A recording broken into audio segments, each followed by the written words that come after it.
Buen día a todos, mi nombre es Gabriel Criste, soy el profesor titular de la Cátedra de Oncología Clínica de la Universidad de la República en el Hospital de Clínicas, Facultad de Medicina. Vamos a desarrollar el tema de prevención en cáncer. Quiero agradecer previamente al doctor Rodrigo Fresco, ex profesor adjunto de nuestra cátedra, que me ha facilitado algunas de las diapositivas que voy a comentar en el día de hoy. La temática la vamos a desarrollar en lo que es introducción, prevención y comentarios finales. En lo que es introducción vamos a hablar de la importancia del cáncer en el Uruguay, qué es el cáncer, cuáles son sus causas, cuál es la historia natural del cáncer. En prevención vamos a tocar cáncer de mama, cuello uterino, colon y recto, pulmón, próstata y piel. Y luego haremos unos comentarios finales y conclusiones con mensajes para llevarse a casa. En cuanto a la importancia del cáncer en el Uruguay, hay que recordar que para las enfermedades crónicas no transmisibles, luego de las enfermedades del aparato circulatorio que ocupan el 26,3%, aparecen las enfermedades oncológicas como causa de muerte en Uruguay. Para que vean la importancia, es la segunda causa de muerte, casi calcada con el porcentaje de enfermedades del aparato circulatorio, muy por encima de las enfermedades del aparato respiratorio y de otras causas en general. En el año 2020, 20 millones de casos nuevos serán responsables de cáncer en el mundo, de los cuales 14 millones van a ser en países en desarrollo. Fíjense en la importancia de la incidencia del cáncer en el mundo. Y en cuanto al Uruguay, según las tablas de Globocan del año 2018, Uruguay ocupa el puesto número 32 en incidencia, con 14.259 casos por año. Por supuesto, eso va de acuerdo después a tasas ajustadas a 100.000 habitantes y también la tasa cruda. Y en cuanto a mortalidad, Uruguay para el año 2018 tenía 8.550 casos por año de muertos, ocupando el 10º lugar en el mundo. Estamos hablando de Globocan para ambos sexos, todas las edades, excluyendo cáncer de piel no melanoma, que son los tumores más frecuentes y que en general no dan mortalidad. De acuerdo a la Comisión de Lucha contra el Cáncer y el Programa de Registro Nacional del Cáncer, en el Uruguay, por el quinquenio 2012 al 2016, en el hombre, en incidencia, el primer lugar lo ocupa el cáncer de próstata, en segundo lugar pulmón y en tercer lugar colorecto. En mortalidad, en primer lugar lo ocupa pulmón, en segundo lugar lo ocupa colorecto y en tercer lugar lo ocupa próstata. ¿Qué pasa en la mujer? En primer lugar, en incidencia y mortalidad es el cáncer de mama. En segundo lugar, tanto en incidencia como mortalidad lo ocupa el cáncer colorectal. En cambio, en incidencia lo ocupa el tercer lugar el cáncer de cuello uterino y en mortalidad el cáncer de pulmón en la mujer, que se ha incrementado en los últimos años en forma realmente exponencial. Acá tenemos las curvas de tendencia por mortalidad en cáncer, tanto en el sexo masculino, que es este sector de acá a la izquierda, y en el sexo femenino a la derecha. Ustedes ven en el cáncer de pulmón específicamente cómo ha caído la mortalidad en el hombre en los últimos años, si bien sigue siendo la primera causa por mortalidad, y cómo se ha incrementado en la mujer, ven la curva roja, la mortalidad en los últimos años debido a las mujeres que han empezado a fumar en porcentaje mucho más alto en los últimos años. Ven cómo ha disminuido notablemente en los años de 80, 90 el cáncer de estómago, tanto en el hombre como en la mujer, y esto es debido seguramente a la refrigeración, a la desaparición de los enlatados, las nitrosaminas que contenían, que estaban en general en los enlatados y que predisponían a la aparición del cáncer de estómago. En cuanto al cáncer colorectal, ocupa un lugar importante en mortalidad, tanto en el hombre como en la mujer.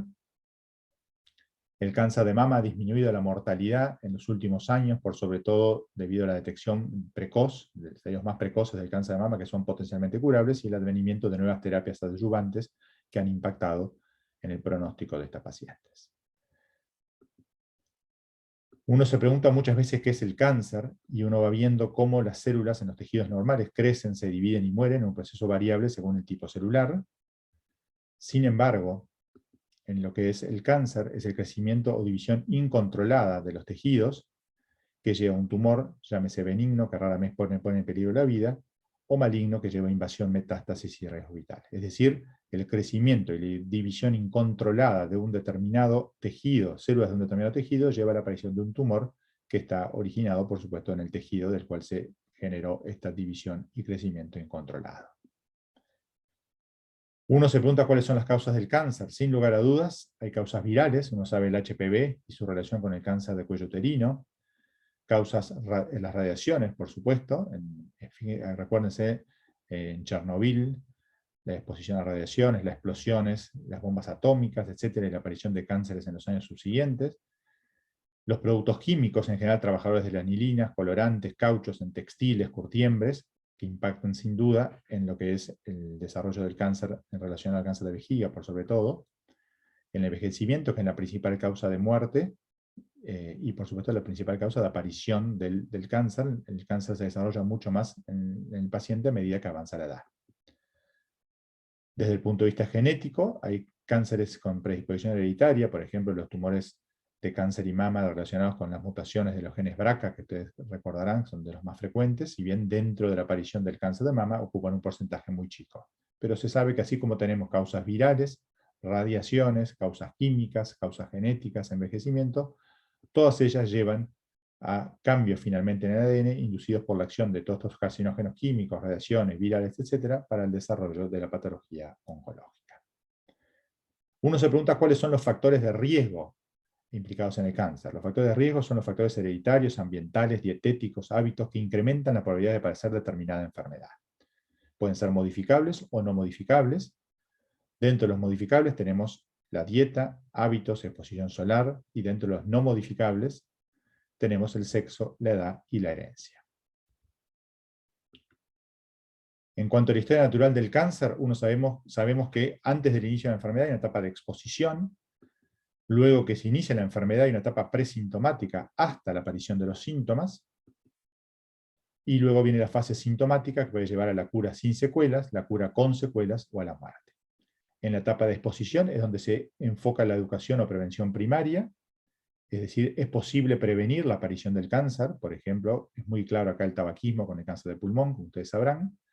En la etapa presintomática de prevención secundaria de diagnóstico oportuno, uno se pregunta si es posible diagnosticarlo precozmente y si mejora el pronóstico de la enfermedad. Dos ejemplos típicos, por ejemplo, el cáncer de mama, que se sabe que con la mamografía se puede hacer detección precoz del cáncer de mama, y el diagnosticarlo precozmente lleva a disminución de la mortalidad claramente. En cuanto al cáncer de próstata, con PSA, ustedes saben que en sangre se puede diagnosticar precozmente un cáncer de próstata, pero en este caso puntual no mejoraría el pronóstico de la enfermedad, por lo cual las campañas de prevención en cáncer de próstata son muy discutidas. 2/3 de las muertes por cáncer se vinculan al tabaquismo, a la dieta inadecuada o a la falta de ejercicio. Fíjense qué importante es las dietas saludables, evitar el sedentarismo, un hábito saludable de vida y, por supuesto, el no tabaquismo, la deshabituación del hábito de tabaco. Y la prevención primaria ofrece la mayor esperanza para reducir el sufrimiento y las muertes por cáncer. Vamos a desarrollar cada uno de los tumores que mencionamos al principio, más frecuentes, y ver qué se puede hacer en prevención, tanto primaria como secundaria. En el cáncer de mama, en lo que es prevención primaria, durante muchos años se habló que los antecedentes familiares influían, la primera menstruación antes de los 12 años, la menopausia después de los 55 años, es decir, relacionados con las pacientes que más ciclaban, las mujeres que más ciclaban, más chance tenían de cáncer de mama. No tener hijos, el primer hijo después de los 30 años, la falta de lactancia, la terapia de reemplazo hormonal muy vinculada al desarrollo del cáncer de mama, por eso se ha cambiado en los últimos años, han cambiado las terapias de reemplazo hormonal, hoy se usan distintas técnicas, distintas terapias que no incluían los estrógenos y progestágenos, ni que hablar de las dosis que lo utilizaban previamente. Obesidad, la dieta rica en grasas animales. Sobre estos primeros es muy poco lo que se puede hacer. Sí se puede estimular a la lactancia precoz. También es muy difícil lo que se puede hacer con respecto a no tener hijos, a no dar de mamar, son decisiones muy personales. Donde más se puede hacer sin dudas en la que es terapia de reemplazo hormonal, evitarlas o consultar con su ginecólogo para ver cuál es la que sí se puede utilizar. Hábitos, evitar el sedentarismo, la obesidad, mejorar en las dietas saludables, evitar las la dieta rica en grasas animales, todos factores que pueden ayudar, pero sin duda las estrategias de prevención primaria tienen eficacia limitada en el desarrollo del cáncer de mama. Donde sí se apuesta por sobre todo en el cáncer de mama es en lo que es prevención secundaria o diagnóstico oportuno, es decir, en la fase presintomática previo al inicio de síntomas.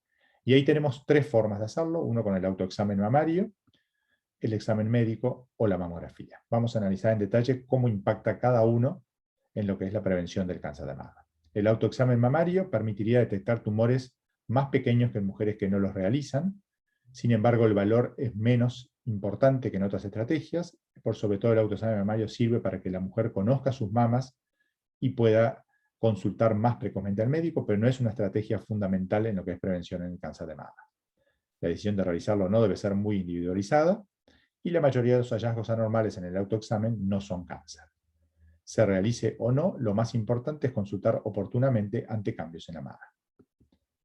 ¿Qué pasa con el examen médico, el que realiza el profesional? El examen médico forma parte de todo examen físico en las mujeres. Su realización no debería ser solo por parte del especialista.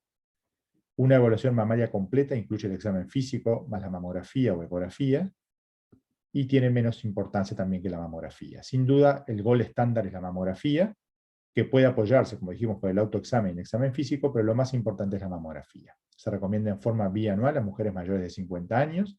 Si se realizara a todas las mujeres mayores de 50 años, habría una disminución de la mortalidad por cáncer de mama en un 30%. Entre los 40 y 50 años hay estudios que apoyan su implementación anual o bianual, no en forma rutinaria a menores de 40 años, y el nivel de radiación que recibe la mama no es nocivo. Ustedes van a ver luego que vamos a desarrollar las guías que tenemos de práctica clínica en tamizaje en la población de riesgo promedio en cáncer de mama en Uruguay, y van a ver cómo se enfoca específicamente en la población de 50 hasta los 69 años. Cuando uno busca prevención del cáncer de mama, busca encontrar una mamografía como esta, una mamografía normal, y no esta, donde uno tiene acá la tumoración que se ve.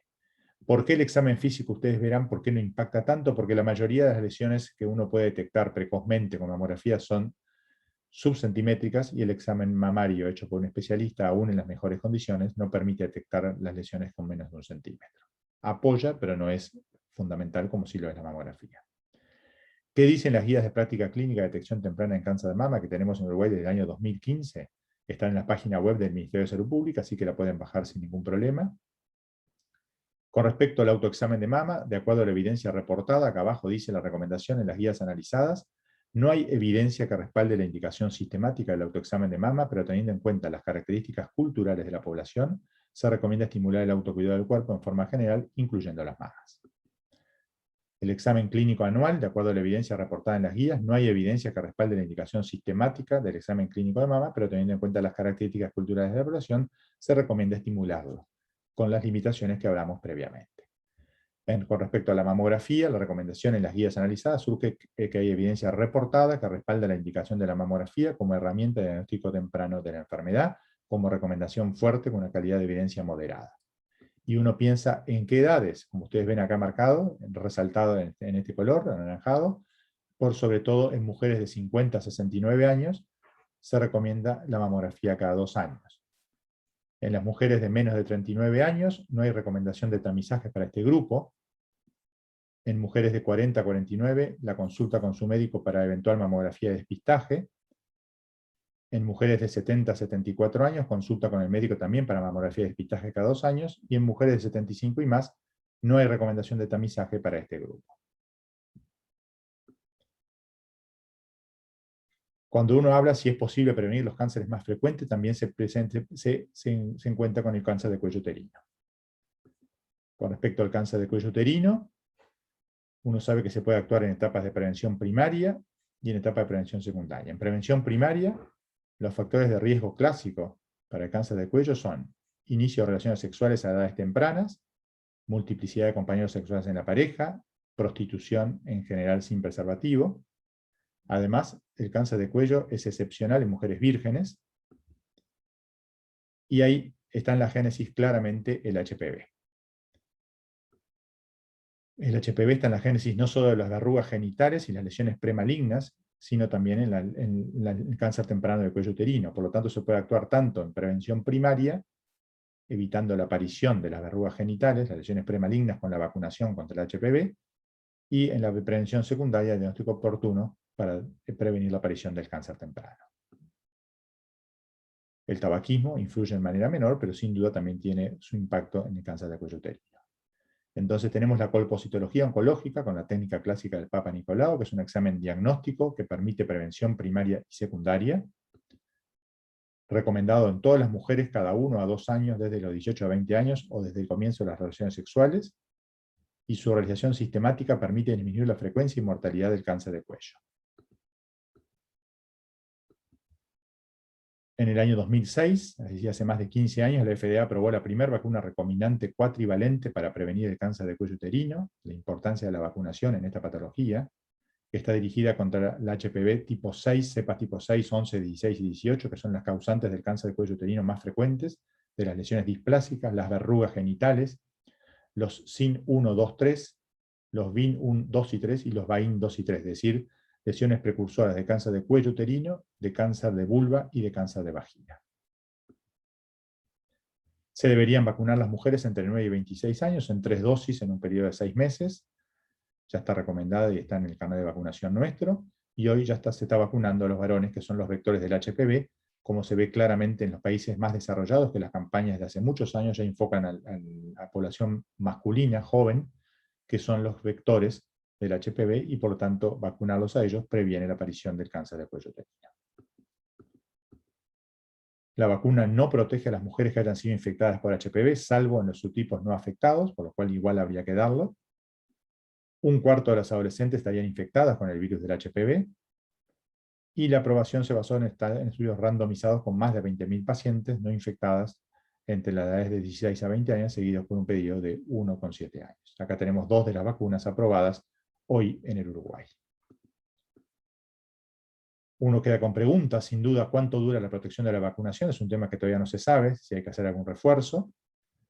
¿Cuál es el real rango etario vacunal? Ya comentamos, inicialmente de 9 a 26, de 16 a 26, en general se recomienda empezar previo a las relaciones sexuales. ¿Deberían vacunarse los varones? Ya vimos que sí, y los países más desarrollados en lo que es la campaña de políticas de prevención en cáncer de cuello uterino y vacunación lo han desarrollado, ya los tienen incorporado en sus planes.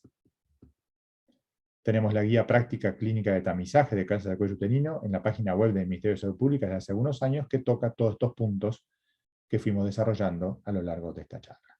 La pueden ver en detalle, tanto las poblaciones a vacunar, el test del HPV, la técnica de Papa Nicolau, etcétera, etcétera. Con respecto a la prevención del cáncer de próstata, que es un tema muy discutido, dijimos previamente que el cáncer de próstata, en cuanto a educación primaria, prevención primaria, es poco lo que se puede hacer. Acá tienen los factores de riesgo, por sobre todo enfocando a los antecedentes familiares. Los pacientes que han tenido familiares directos con cáncer de próstata, que han tenido o que han fallecido por cáncer de próstata, jóvenes también, es donde más se enfoca lo que puede ser la parte de antecedentes familiares. Pero es muy poco lo que se puede hacer en prevención primaria. Las estrategias tienen eficacia limitada, como dijimos. En lo que es prevención secundaria o diagnóstico oportuno, el valor del PSA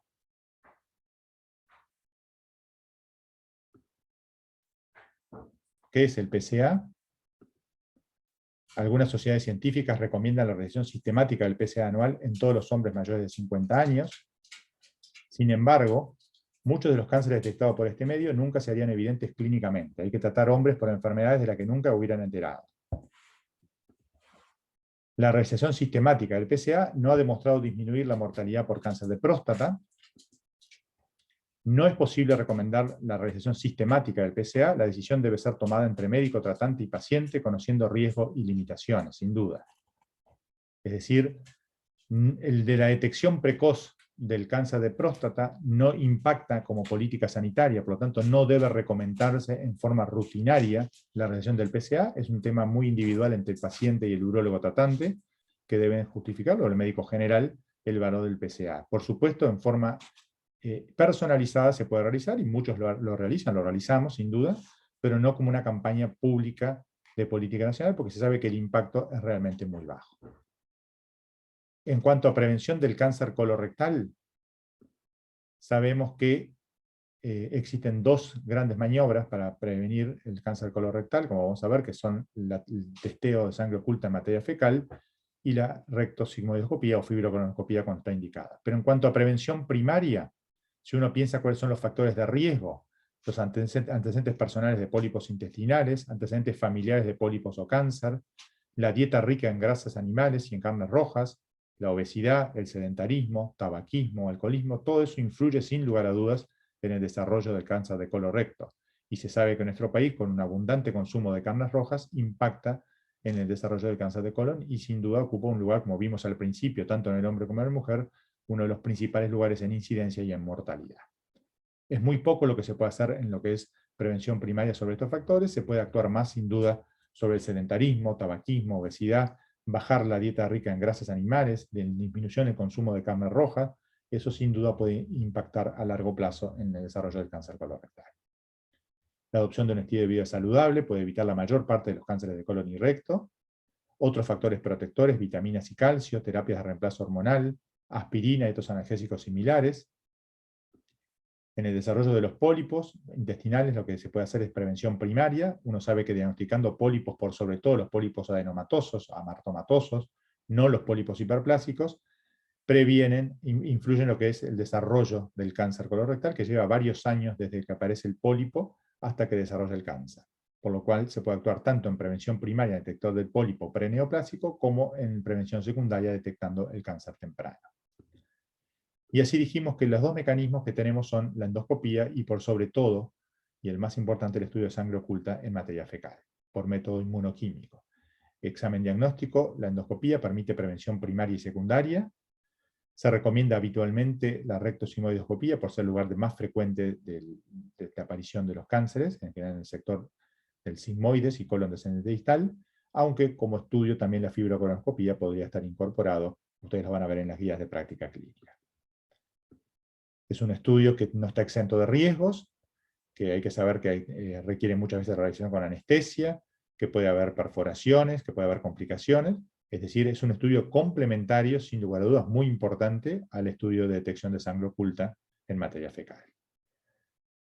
Está recomendado en hombres y mujeres. Acá dice cada 5 años. En general hoy ya las guías la recomiendan cada 10 años a partir de los 50. Y su realización sistemática permite disminuir la frecuencia y la mortalidad del cáncer de colon y recto.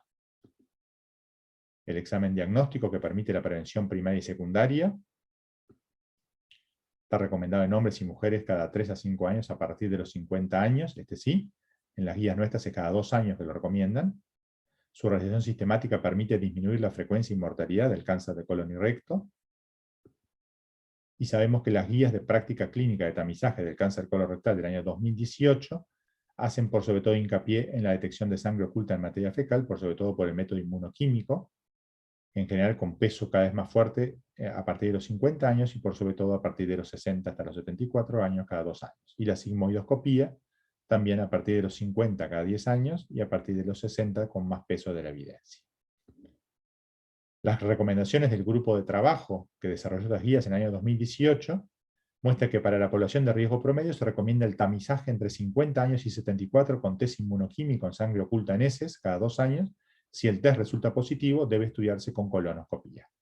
Para los individuos que ya se han realizado colonoscopía de tamizaje dentro de los 10 años previos y la misma fue normal, la continuación del tamizaje con estudio en sangre en materia fecal cada 2 años constituye una alternativa a tomar en cuenta, sabiendo que si la colonoscopía fue completa, llegando hasta el ciego y el colon estaba bien preparado, no hay necesidad de hacer estudios posteriores.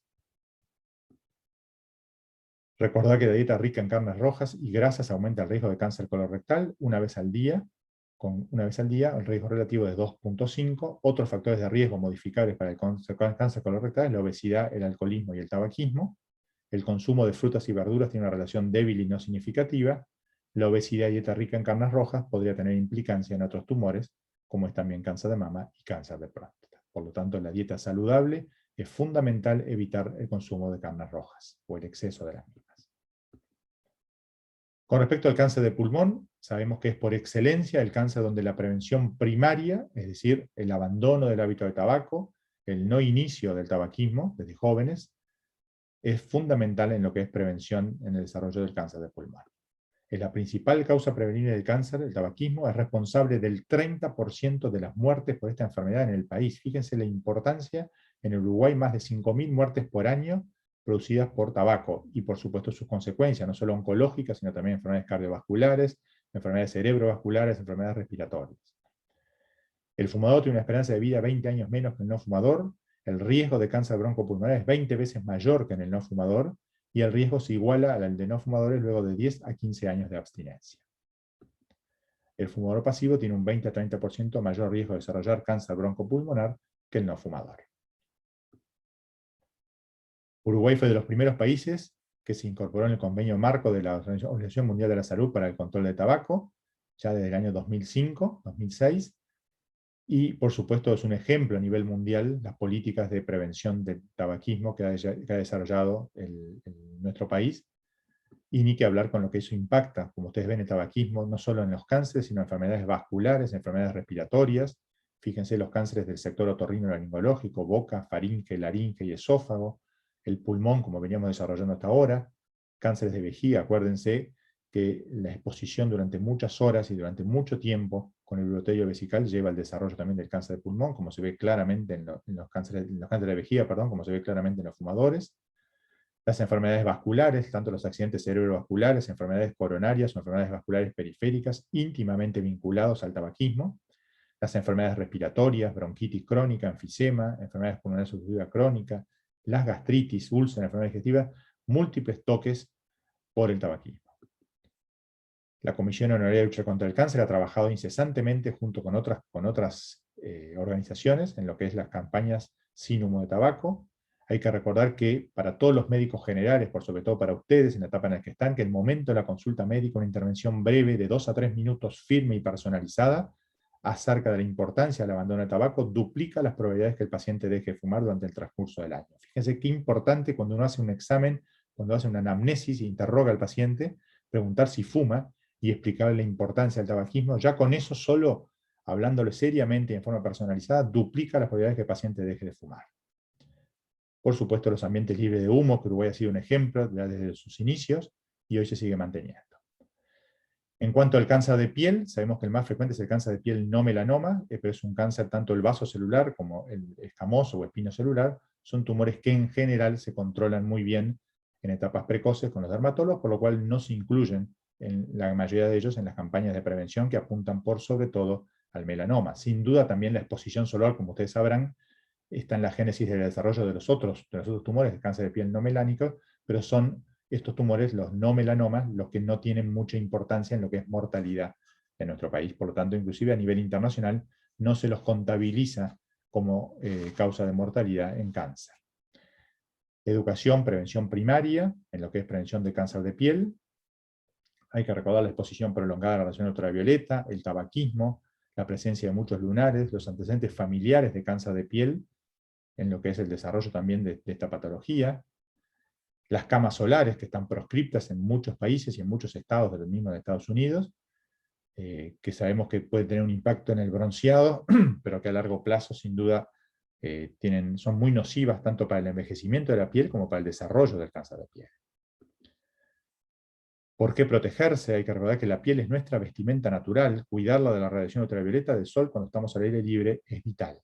Y acá tenemos que para disfrutar la vida al aire libre, y por sobre todo, esto va para todo el año, pero por sobre todo para desde septiembre hasta abril, los lentes con protección ultravioleta, UVB y UVA, los gorros de capa ancha, no sirve cualquier gorro, no es una visera, sino que los gorros de ala ancha con tipo legionario, que protege cara, orejas, cuero cabelludo, etc. Bueno, ni que hablar los horarios, no hay horarios buenos para poder ir a la playa, para poder tomar sol. En general se recomienda no ir entre las 10 y 16 o 17 horas, pero hay que saber que ningún horario es bueno. O sea, el sol, insisto, como dicen los dermatólogos, no es que sea el sol el malo, sino el bronceado es lo que afecta y lo que complica tanto para el cáncer de piel como para el envejecimiento de la misma. Los líquidos, frutas y verduras como protectores, espacios de sombra, buscarlos siempre, la vestimenta que cubra lo más posible, hombros, brazos y piernas, tejidos de trama compacta. Hay que recordar que los colores azules, rojos, marrones, los oscuros en general, los negros, en general son los más protectores. Si bien la ropa clara es más fresca, la ropa oscura protege mejor de los rayos ultravioletas. Hay que conocer y cuidar la piel. Ante cualquier duda, consultar con tu médico. Por supuesto, cuando se toma sol, hay que tratar, y cuando van al agua, pues volver la protección solar, que hay que tenerla siempre, durante todo el año. Hay que tener la protección solar, especialmente la gente de fototipo bajo, aplicarlo siempre media hora antes de la exposición, utilizar protectores que contengan filtro UVB y UVA, adecuado a la edad, tipo de piel y tiempo de exposición. Es muy importante. Y por supuesto, cuando uno va al agua y se baña, volver, no secarse solamente con el sol, sino secarse previamente con la toalla, para evitar la refringencia de los rayos y mayor exposición a los rayos ultravioletas UVB y UVA. Por supuesto, la piel tiene memoria, los efectos de la radiación se acumulan en nuestra piel a lo largo de toda la vida, hay que protegerse durante todo el año, pero muy especialmente de septiembre hasta abril. El 80% de la exposición a la radiación ultravioleta ocurre antes de los 18 años. Fíjense en la edad adolescente, en los niños. La piel de los niños es más sensible a efectos del sol, por eso hay que protegerlos de las quemaduras solares. Para la síntesis de vitamina D son suficientes pequeñas cantidades de radiación ultravioleta, entre 10 y 15 minutos 3 veces por semana, antes de las 10 y después de las 16 horas alcanza, es decir, no hay que estar expuesto al sol con la excusa de la síntesis de la vitamina D. El bronceado es sinónimo de piel dañada, como dijimos. El sol no es malo, lo que es malo es el bronceado. La piel cambia de color en respuesta a la agresión de los rayos ultravioletas. No existe un bronceado sin riesgo. Evitar las camas solares, como dijimos también previamente, que contribuyen al envejecimiento de la piel y aumentan el riesgo de cáncer de piel. El diagnóstico oportuno, consultar precozmente ante lunares nuevos que crecen de tamaño, que sangran, que cambian la forma, la coloración, lastimaduras que no curan. Acá tienen varias fotos de lo que son melanomas cutáneos, que son realmente los más agresivos, tanto a nivel de piel como de faneras. Acá ven en esta última diapositiva, muestran un melanoma lentiginoso acral, a nivel de uña, subungual.